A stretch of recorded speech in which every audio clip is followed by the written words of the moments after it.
Les femmes de la commune d'Alada ont célébré ce dimanche en différé la journée internationale des droits de la femme.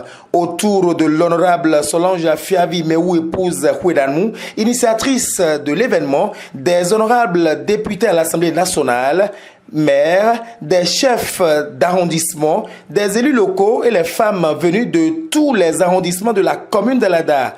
Tour à tour, les personnalités présentes se sont succédées au pupitre pour magnifier la femme et leur rappeler le rôle combien important qu'elle joue dans le développement de la nation. À l'occasion, il leur a été rappelé le rôle qui sera le leur avant, pendant et après le scrutin présidentiel du 12 avril prochain. Dr Mathias Amoura Romandegbe, un des invités à cette célébration, est revenu sur l'importance de cette journée. Par exemple, un homme ministre, une femme peut être ministre. Un homme député, une femme aussi peut être députée.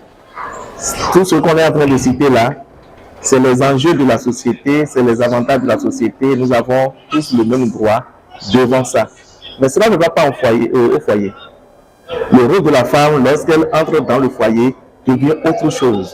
On n'a pas dit que dans le foyer, la femme va diriger l'homme. Non, dans le foyer, la femme a son rôle, l'homme a son rôle. Et c'est ça, je trouve très intéressant, que les femmes qui n'ont pas compris, certainement beaucoup ont compris qu'en réalité, l'égalité dont on parle, ce n'est pas de féminiser l'homme. C'est de se bagarrer, étudier, avoir les grands diplômes et occuper les mêmes postes que les hommes. Si c'est en politique, s'engager et avoir les mêmes avantages que les hommes.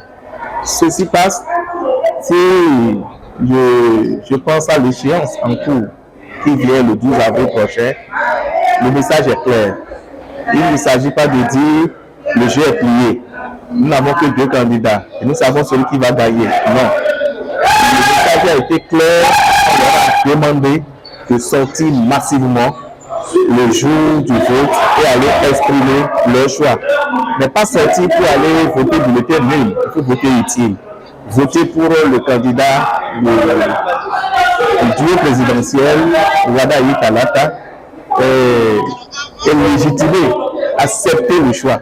Le choix fait par les partis politiques, le choix fait par le président Patrice Talon pour continuer la gestion de notre pays. Voilà. Rendez-vous est donc pris pour l'édition 2027 de la Journée internationale des droits de la femme à Alada.